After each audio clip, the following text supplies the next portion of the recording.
Par ko gan liecina gaiši zilā krāsa tavā dzimšanas dienas gaismas mandalā? Zilā krāsa mums asociējas ar ūdeni. Ūdens tas ir dzīvības avots, plūstošs, maigs, saistīts ar sievišķajām enerģijām.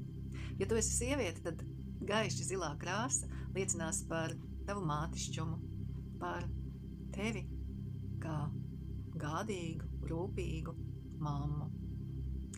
Tāpat zilā krāsa ir saistīta ar kakla enerģētisko centru, ar vidšuhu, un tas ir par pašizpausmi, par balsi, par dziedāšanu, par runāšanu.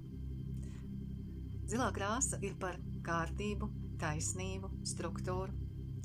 Ja tavā dzimšanas dienas mandalā ir daudz zilās krāsas, tas liecina par ļoti pozitīvu attieksmi, par ļoti strukturētu attieksmi pret dzīvi. Bet ja tev vēl nav savas dzimšanas dienas mandalas, tad pasūtīt to tu vari, sekojot saitei.